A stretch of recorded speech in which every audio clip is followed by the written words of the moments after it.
जन स्वराज अभियान की शुरुआत हम लोगों ने पश्चिम चंपारण के विद्यालय आश्रम से पदयात्रा के माध्यम से शुरू करी थी। पिछले साल 2 अक्टूबर को उस पूरे अभियान की परिणति के तौर पर, पहले चरण की परिणति के तौर पर बिहार के करीब 1 करोड़ लोगों ने मिलकर एक राजनीतिक दल का गठन किया है जिसका नाम है जन स्वराज। बांका में हम लोग अभी तक पदयात्रा के जरिए नहीं पहुंच पाए हैं, लेकिन मैं बांका में पहले एक बार आया हूं। लेकिन दल बनने के बाद ये बांका की मेरी पहली यात्रा है। पहली बार मैं यहाँ आया हूँ। आज गौरैया में एक छोटी सभा है। उसके बाद जैसा कि पहले से घोषित है 20 मई से छपरा, जिसको सारण जिला भी कहते हैं, वहां जेपी के गांव सिद्धार्थ दियारा से बिहार में व्यवस्था परिवर्तन के लिए बिहार बदलाव यात्रा की शुरुआत होगी, जिसमें हर दिन 120 दिन में 240 विधानसभाओं में गांव, पंचायत, ब्लॉक, प्रखंड, हर जगह हम लोग जाने की कोशिश करेंगे। बिहार में बदलाव के संकल्प के साथ बिहार में भी तरक्की हो, बिहार में भी बच्चों के लिए पढ़ाई और रोजगार हो, बिहार में भी सही मायनों में जेपी के सपनों के अनुसार व्यवस्था का परिवर्तन हो। इस लक्ष्य के साथ अगले 4 महीनों में हम लोग बिहार के 240 विधानसभा क्षेत्र में मैं खुद जाऊंगा। उस दौरान मैं बांका में भी, यहाँ पर जो विधानसभा क्षेत्र है उसके हिसाब से 3-4 दिन तो लगेगा ही लगेगा। उस समय फिर से मुलाकात होगी। आज संगठन चूंकि बन गया है, संगठन बनने के बाद, दल बनने के बाद पहली बार मैं आया हूँ, तो आपसे मुखातिब हूँ। अब आपके जो सवाल है वो आप सवाल कर सकते हैं। बहुत बहुत धन्यवाद। आपने कहा था कि 120 से 125 सीट अगर आ गया हमको तो हम अपना हार मानेंगे उसको। अगर 25 सीट रह जाता है आपको, तो आप किस साइड बैठेंगे सदन में, पक्ष में या विपक्ष में या किसी के समर्थन में? अलायंस जब 125 को अपनी हार मानेंगे, स्वाभाविक है अगर 25 या 30 आ गया तो उसको जीत तो मान नहीं सकते हैं। आप रहेंगे तो बिल्कुल विपक्ष में बैठेंगे, इसमें क्या दिक्कत है? हम लोग के लिए, मेरे लिए राजनीति चुनाव लड़के एमएलए एमपी बनना, बालू और शराब का ठेकेदारी करना, पैसा कमाने का जरिया नहीं है। जितना नाम, पैसा, शोहरत लोग एमएलए एमपी मंत्री बनकर कमा सकते हैं, उससे बहुत ज्यादा भगवान की कृपा से पहले से मिला हुआ है। राजनीति मेरे लिए एमएलए एमपी मंत्री बनने का जरिया नहीं है। राजनीति में इसलिए आए हैं, ऐसा लगता है कि बिहार के मिट्टी के होने के नाते बिहार में सुधार के लिए, व्यवस्था परिवर्तन के लिए किसी न किसी को प्रयास करना चाहिए। तो अगर हमारे जैसे व्यक्ति के द्वारा ये प्रयास नहीं किया जाएगा तो प्रयास कौन करेगा? आप लोग या समाज का एक बड़ा वर्ग इस बात की चर्चा कर रहा है कि इस प्रयास को सफलता मिलेगी कि नहीं मिलेगी, जबकि मेरा मानना है कि चर्चा इस बात की होनी चाहिए कि प्रयास होना चाहिए कि नहीं होना चाहिए। क्योंकि प्रयास चाहे हम करें या आप करें, प्रयास आज हो या 10 वर्ष के बाद हो, अगर बिहार में सुधार करना है तो प्रयास तो किसी न किसी बिहार के व्यक्ति को ही करना पड़ेगा। तो पहले प्रयास को देखिए, जांचिए, परखिए। बहुत ज्यादा परिणाम की चिंता किए बगैर कीजिए। परिणाम की चिंता हमेशा करते रहेंगे तो कभी आमूल चूल परिवर्तन वाला प्रयास आप कर ही नहीं सकते हैं। क्योंकि अगर रूटीन आपको परिवर्तन चाहिए तो वो करने के लिए पहले से राजनीति चल ही रही है। तो आपको ये तय करना है कि जो प्रयास जन स्वराज के पहले के तहत किया जा रहा है, क्या ये प्रयास बिहार के हक में है, बिहार के भले के लिए है, और उस पर टीका टिप्पणी जायज है। परिणाम क्या होगा ये तो ऊपर वाले के हाथ में है, भविष्य के गर्भ में है। लेकिन ईमानदारी से किया हुआ प्रयास, ये हम लोग को ये बताया गया है कि ईमानदारी से किया हुआ प्रयास कभी विफल हो नहीं सकता है। इसलिए जनस्वराज को भी सफलता मिलनी ही मिलनी है। बिहार की भी किस्मत आज नहीं तो कल बदलेगी बदलेगी। वो दिन आएगा ही आएगा जब बिहार भी दूसरे राज्यों की तरह विकास की दौड़ में शामिल हो, यहाँ के बच्चे भी शिक्षा रोजगार के दौर में आगे रहे। ये स्थिति हमेशा, आज की जो स्थिति है, हमेशा नहीं बनी रह सकती है। इसलिए जनस्वराज का ये प्रयास आपको उसी नजरिए से देखना चाहिए। आतंकवादी हमला हुआ, उसमें हिंदू मुसलमान की बात हो रही है, लेकिन ये बात नहीं हो रही है कि जिम्मेवारी किसकी है। आप इस पे क्या कहना चाहेंगे? देखिए, भाजपा ने एक बात पिछले 8-10 वर्ष में बड़े मैं कहूंगा बखूबी किया है कि कोई भी ऐसी घटना होती है तो सरकार डिफेंसिव नहीं है। कोई दूसरी सरकार होती, कोई दूसरा प्रधानमंत्री होता तो विपक्ष उस पर सवाल करता कि भाई आपकी गलती से इतनी बड़ी घटना हो गई। यहाँ पर विपक्ष ही डरा हुआ है कि कहीं गलती से कुछ पूछ रहे हैं कि बस पूरा समाज पोलराइज कर दे। भाई घटना हुई है, बिल्कुल निंदनीय है। और पिछले 3-4-5 सालों में जो एक धीरे धीरे समाज में विश्वास बनना शुरू हुआ था कि कश्मीर में स्थिति सुधर रही है या इस तरह की आतंकवादी घटनाओं को जड़ से खत्म कर दिया गया है, इस तरह की घटनाएं नहीं हो सकती हैं। 2 दिन पहले हुई विभत्स घटना ने इसको फिर से बताया है कि आतंक और आतंकवादियों की जड़ें जो हैं वो गहरी हैं और वो लड़ाई अभी खत्म नहीं हुई है। और सिर्फ राजनीतिक भाषणबाजी और नारेबाजी से ऊपर उठकर इस पर और काम करने की जरूरत है। ये 2 दिन के पहले की घटना ने बताया है। बात किसी जाति, धर्म, पक्ष विपक्ष का नहीं है।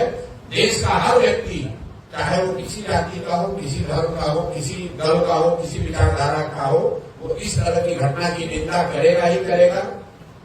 आतंक फैलाने वाले लोगों की न कोई जात है, न धर्म है, न वो हिंदू है, न मुसलमान है। आज से 15-20 साल पहले पंजाब में जो खालिस्तान की गतिविधि चल रही थी, खालिस्तान आंदोलन चल रहा था, तो हमने आप में से कई लोगों ने देखा सुना होगा कि बसों से हिंदुओं को उतार कर मारा जाता था। वहां पर तो मारने वाले मुसलमान नहीं थे। तो चाहे मारने वाला सिख हो, हिंदू हो, मुसलमान हो, अगर कोई हिंसा करता है, नेवते पर गोली चलाता है तो अपराध है, जघन्य अपराध है, उसकी निंदा होनी चाहिए। ऐसा कुकृत्य करने वालों को हर संभव, हर तरह से कड़े से कड़ा सजा का प्रावधान करना चाहिए। मोदी जी का बिहार दौरा है, क्या कहेंगे? मोदी जी का बिहार दौरा है तो ये कहेंगे कि मोदी जी विकास के लिए बिहार में क्या कर रहे हैं, नहीं कर रहे हैं, इस पर तो चर्चा हो न हो। मोदी जी से आग्रह ये करेंगे कि कम से कम देश के सबसे गरीब और पिछड़े राज्य बिहार में लोगों के पैसा से प्रचार करना बंद कीजिए।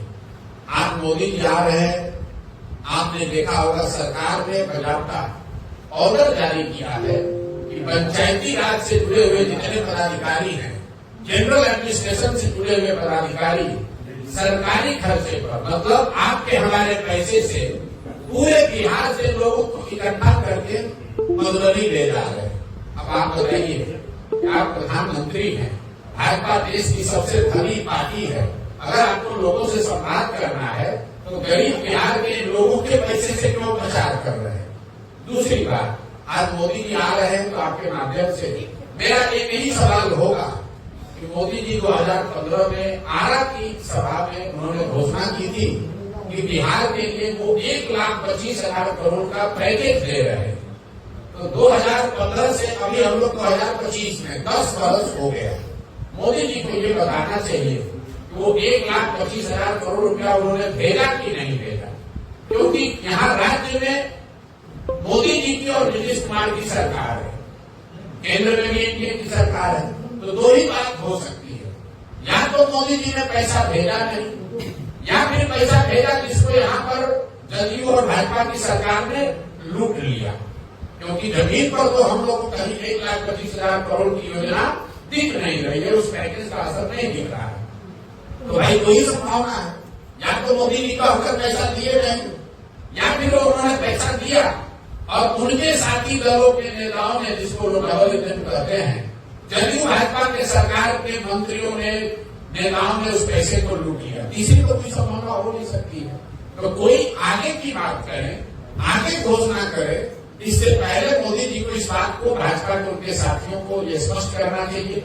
और आप लोगों से भी आग्रह करूंगा, मोदी जी को आपसे मिलेंगे नहीं, प्रधानमंत्री हैं, लेकिन कम से कम जदयू और भाजपा के जो नेता मिले उनसे ये सवाल जरूर पूछिएगा कि सर वो 1,25,000 करोड़ आया नहीं कि आया और उसको आप लोगों ने सब मिलकर अधिकारियों के साथ लूट लिया, हुआ क्या, ये तो बताओ। व्यवस्था परिवर्तन की बात की जाती है, आपकी सरकार आई तो पहले कौन सी व्यवस्था का परिवर्तन किया जाएगा? सबसे पहली जो व्यवस्था का परिवर्तन किया जाएगा वो साल भर में यहाँ पर पलायन को रोकने का हर संभव प्रयास किया जाएगा, पलायन को रोक दिया जाएगा। जो पहली घोषणा है कि नाली गली जब बने तब बने, स्कूल अस्पताल जब सुधरेगा तब सुधरेगा, लेकिन साल भर के अंदर यहाँ से युवाओं का पलायन बिल्कुल रोक दिया जाएगा। इसका मतलब ये नहीं है कि हर युवा को रोजगार नौकरी मिल जाएगी, लेकिन कम से कम 10 से 12-15 हजार रुपए के रोजी रोजगार मजदूरी के लिए किसी को बाहर न जाना पड़े, इसके लिए व्यवस्था बनाई जाएगी। इसका पूरा ब्लूप्रिंट भी हमने जारी किया है, इसको कैसे किया जाएगा। इसको करने के लिए हर साल बिहार के बैंकों के द्वारा जो 2-2.5 लाख करोड़ रुपया बिहार के लोगों का दूसरे राज्यों में भेजा जा रहा है, उसको रोका जाएगा। जब पूंजी का पलायन रुकेगा तो बुद्धि का पलायन रुकेगा। जिस दिन बिहार में पूंजी और बुद्धि का पलायन रुका, उस दिन श्रम का पलायन अपने आप रुक जाएगा। तो पहली प्राथमिकता है बिहार में पलायन को रोकना। दूसरी प्राथमिकता ये है कि 15 साल से कम उम्र के हर बच्चे के लिए कम से कम बढ़िया पढ़ाई की व्यवस्था हो। और इसका भी ब्लूप्रिंट जो हमने बताया है, सरकारी विद्यालयों को ओवरनाइट ठीक नहीं किया जा सकता है। कम से कम 4 से 5 वर्ष लगेंगे। अगले 10 वर्ष में 5 लाख करोड़ रुपया अगर खर्च किया जाएगा, तब जाकर बिहार में विश्व स्तरीय प्राथमिक और माध्यमिक विद्यालयों की स्थापना की जा सकती है। लेकिन 10 वर्ष में वो काम किया जाए, तब तक लोगों की पढ़ाई तो रुक नहीं सकती है। तो जन स्वराज ने घोषणा की है कि जब जन स्वराज की व्यवस्था बनेगी तो हर गरीब व्यक्ति को, हर गरीब परिवार को ये अवसर होगा कि अगर सरकारी विद्यालय आपके एरिया में ठीक नहीं है, वहां से खिचड़ी बट रही है, वहां पढ़ाई नहीं हो रही है, तो आप अपने बच्चे को प्राइवेट स्कूल में भेजिए और उसका फीस, एक रेगुलेटेड फीस सरकार की ओर से आपके लिए भरा जाएगा, ताकि गरीब से गरीब का बच्चा भी बेहतर स्कूल में पढ़ सके। ऐसा इसलिए कि जन स्वराज का मानना है कि 15 साल से कम उम्र के बच्चों को इतनी अच्छी शिक्षा मिलनी चाहिए कि वो आगे चलकर व्यवस्था पर बोझ न बने। तो पलायन रोकना पहली प्राथमिकता है, बच्चों की शिक्षा को सुधारना दूसरी प्राथमिकता है, और जो तीसरी बात हम लोग कह रहे हैं कि 60 साल से ज्यादा उम्र के हर महिला पुरुष को, जिसको सिर्फ 400 रुपया पेंशन मिल रहा है, जिसमें दिव्यांग और विधवा भी शामिल हैं, वो जीवन का बेसिक चीज उनको हासिल हो, इसके लिए उनको 400 के बजाय कम से कम 2000 रुपया मासिक पेंशन जरूर मिल जाए। पलायन रोकने के लिए 2 और बातें हम लोगों ने कही है। एक तो पूंजी का पलायन रोकना, दूसरा मनरेगा को सीधे कृषि से जोड़ना, ताकि कृषि से जुड़े हुए मजदूर हरियाणा पंजाब न हो जाए। यहाँ के किसान एक और मजदूरों के लिए संघर्ष कर रहे हैं और यहाँ से मजदूर जाकर पंजाब और हरियाणा में काम कर रहे हैं। और तीसरी बात कही गई है कि हर महिला को जो स्वरोजगार करना चाहती है, आज जीविका के नाम पर भारी भ्रष्टाचार हो रहा है, उनको लॉलीपॉप दिखाया जा रहा है जिससे रोजगार मिलेगा। जन स्वराज की सोच है कि इनको कोई समूह के बगैर सीधे सरकारी गारंटी पर बैंकों से कर्ज मिले और उस कर्ज पर 30% नहीं 4% ब्याज लगे, ताकि हर महिलाएं रोजी रोजगार कर सके। तो पलायन रोकने के लिए 3 स्टेप, पहला पूंजी और बुद्धि का पलायन रोकना, दूसरा कृषि को, मनरेगा को कृषि से जोड़ना, और तीसरी बात महिलाओं को 4% ब्याज, सालाना ब्याज पर लोन उपलब्ध कराना, इससे पलायन रुकेगा। बच्चों के पढ़ाई के लिए मैंने बताया कि 15 साल के कम उम्र के बच्चों को अच्छी शिक्षा मिले। जब तक सरकारी विद्यालय का क्वालिटी न सुधरे, तब तक उनको प्राइवेट में पढ़ने की सुविधा की जाए, और बुजुर्गों के लिए कम से कम 2000 रुपये मासिक पेंशन की व्यवस्था की जाए। मोटे तौर पर जन स्वराज के बिहार विकास के ये 3 मूल मंत्र है: शिक्षा, रोजगार और सम्मानजनक जिंदगी। सर, एक बात पूछना था, पुलवामा के विपक्ष का आरोप है कि चुनाव जीतने के लिए पुलवामा हुआ था, कराया गया था सरकार के द्वारा, जांच हो रही है, लेकिन अभी बिल के बाद जो है पीछे लगातार इसका विरोध हो रहा है, क्या कहें? देखिए, राजनीतिक जो लोग राजनीति करते हैं, जो राजनीतिक दल हैं, वो आरोप प्रत्यारोप लगाते रहेंगे। हम और आप नहीं जानते हैं कि पुलवामा की सच्चाई क्या है। बहुत सारे लोग उसका दोषारोपण सरकार पर करते हैं, सरकार का अपना पक्ष है, लेकिन जब तक कोई बात प्रमाणित तौर पर जनता के बीच में न हो, इस तरह के आरोप प्रत्यारोप लगाना मुझे लगता है कि वो ठीक नहीं है। आतंकी हमले के मामले में देश को एकजुट होना चाहिए, ये गलत है और गलत का साथ किसी भी नजरिए से नहीं किया जा सकता है। उसका कारण चाहे कुछ भी बताया जाए। जहां तक भाजपा का सवाल है, ये लोग चाहे वो पुलवामा की बात हो या आतंकवादी का जनरल मामला हो, इसको धर्म से जोड़कर समाज में विद्वेष फैलाने की इनकी जो नीति और सोच है उसका नुकसान है और उसका भी विरोध उतनी मजबूती से होना चाहिए जितना विरोध पहले की अपीजमेंट पॉलिटिक्स का होता है। अगर भाजपा वाले ये कर रहे हैं तो निश्चित तौर पर उनकी गलती है और उसका विरोध होना चाहिए। सर सरकार अगर बनती है तो भ्रष्टाचार पर आप क्या हमने पहले कहा है कि हम पुण्य गांव में से नहीं हैं तो ये कहे कि हमारी सरकार बनेगी और कल भ्रष्टाचार खत्म हो जाएगा। हम इस तरह की बात नहीं करते। भ्रष्टाचार खत्म करने के लिए, भ्रष्टाचार पर अंकुश लगाने के लिए जन सुराज ने 4 स्टेप प्रोसेस बनाया।